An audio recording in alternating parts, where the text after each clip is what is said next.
Yo, what's going on? What's going on? Nofap Semen Retention, motivation. Today I want to talk about my personal experience of the first 30 days of Nofap and Semen Retention, the timeline of what I typically experience between day 0 and day 30 on Nofap and Semen Retention.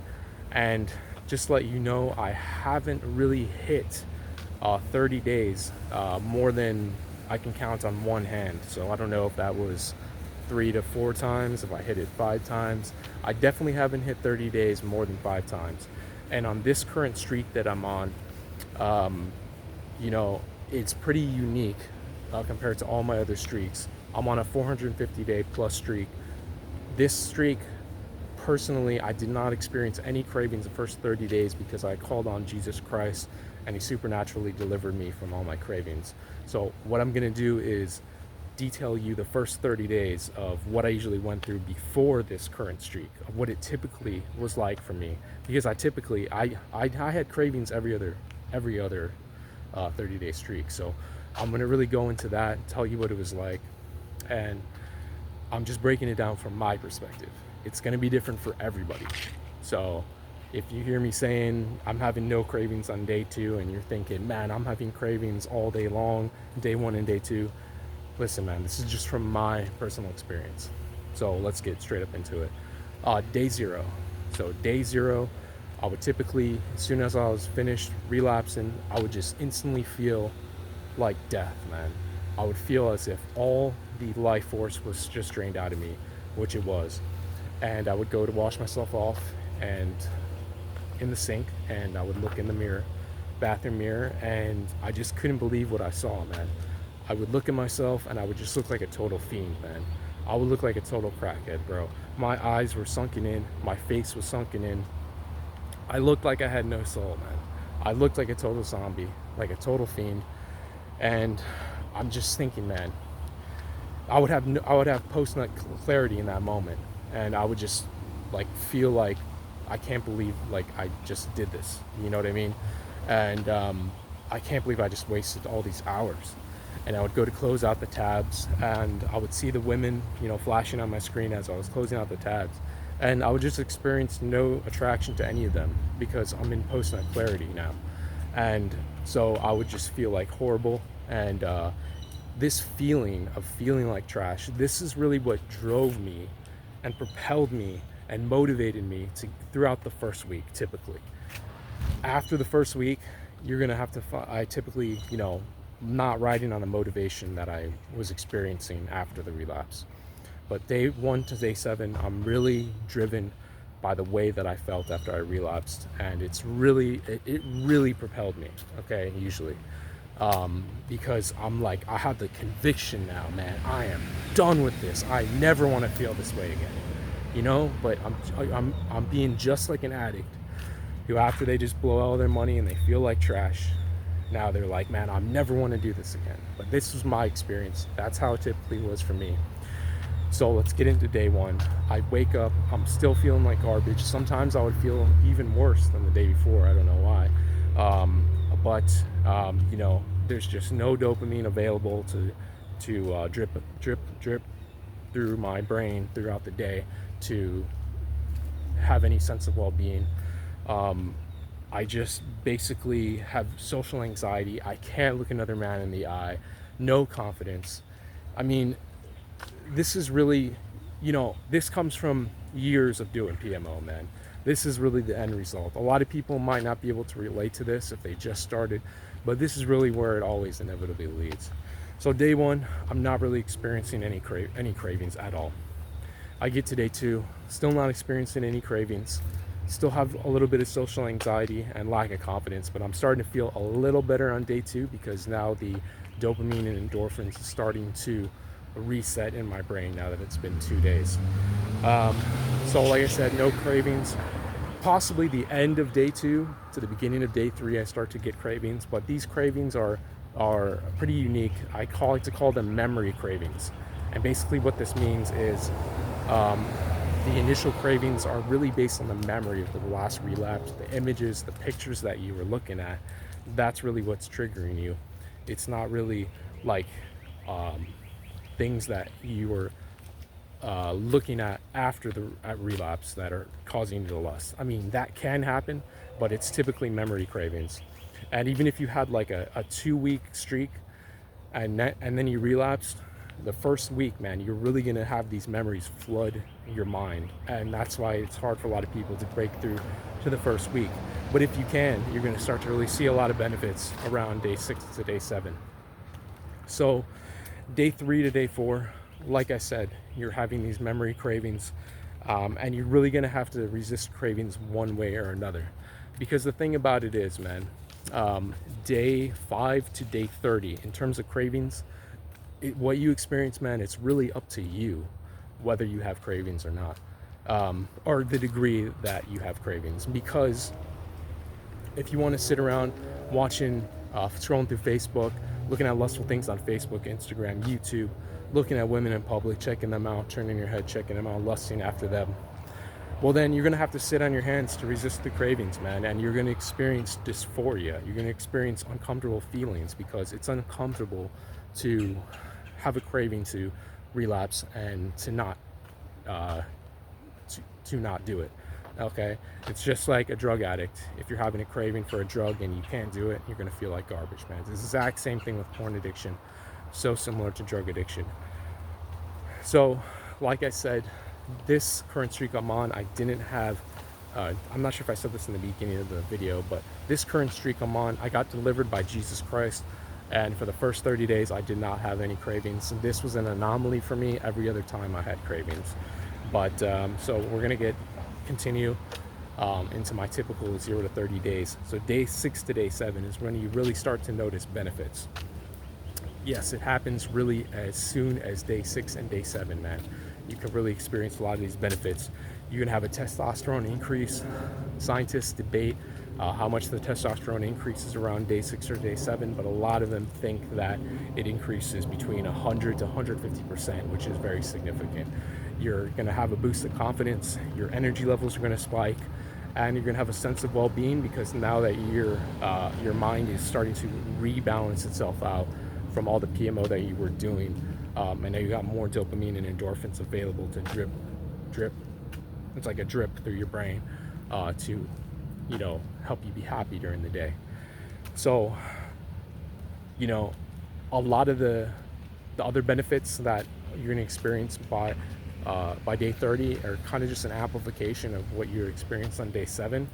And there's also a compounding of the way that everything kind of synchronizes together and makes it and just increases the results in terms of bettering your life. So day 7 to day 14, get into day 7. It's hard, but it's also easy at the same time. It depends on you. It depends on you, man, and your relationship with God, honestly. So day 7 to 14, it's a little more difficult to hit this, because a lot of people tend to fall off around day 7 to day 14. And the reason for that is,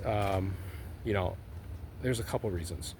One of the main reasons is because that initial boost, that initial resolve that you have on right as soon as you relapse, that you're never going back, bro. You start to kind of lose. I would start to kind of lose that around day 6 to day 7.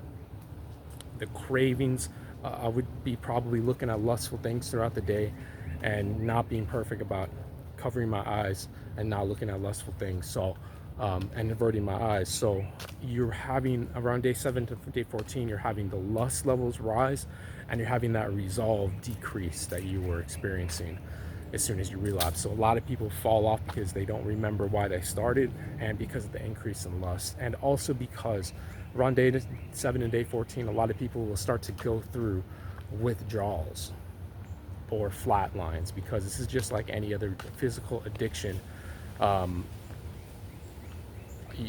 You experience withdrawals with addiction, and it's no different between drugs and pornography. Also, people tend to use fapping as a coping mechanism, and so to deal with life. And so for the first 2 weeks, they haven't had a way to deal with these feelings that they were normally blocking out by fapping.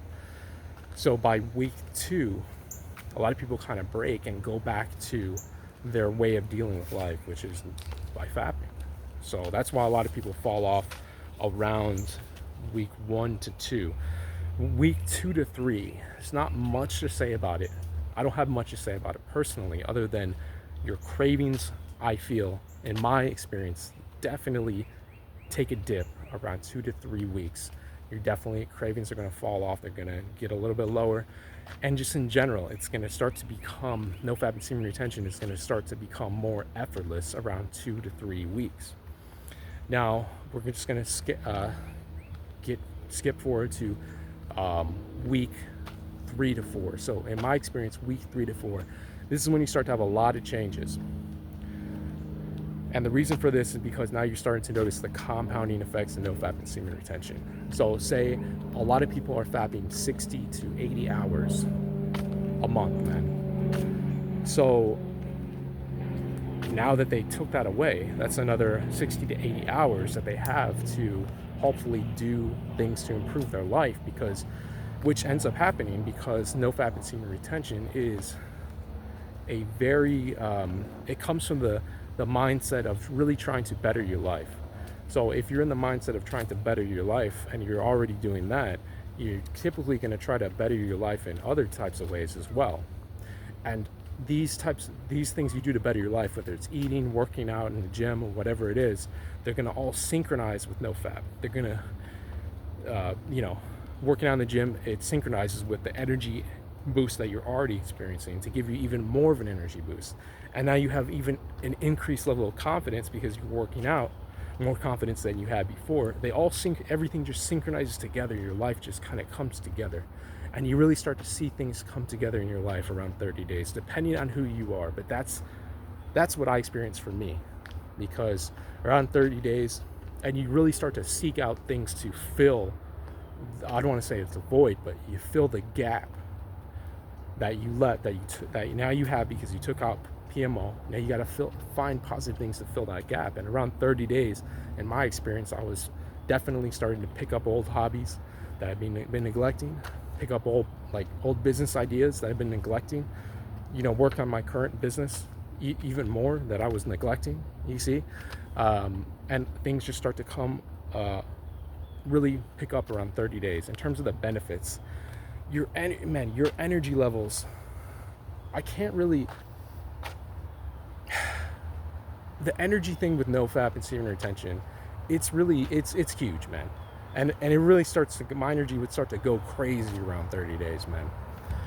And, also the confidence, and just, I would start dropping other bad habits around 30 days.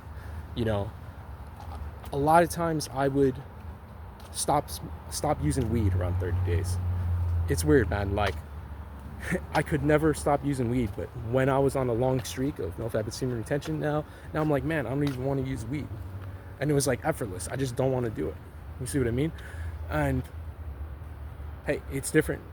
I'm not here to judge you. I don't really know how the Bible feels about weed, so I can't advise you to do it. But I will say that weed, it really lowers the energy. So the energy boost you receive on Nofap and Semen Retention, dude, it's gonna go way down if you're smoking weed. It's gonna be way less if you're smoking weed, drinking hard liquor, things like that. So you got to think about it, man. A lot. If you have negative habits, they can negate the positive benefits of Nofap and Semen Retention. Just to tell you that. Okay. So the other thing I want to say is that around 30 days, I would always get hit with a huge urge, man.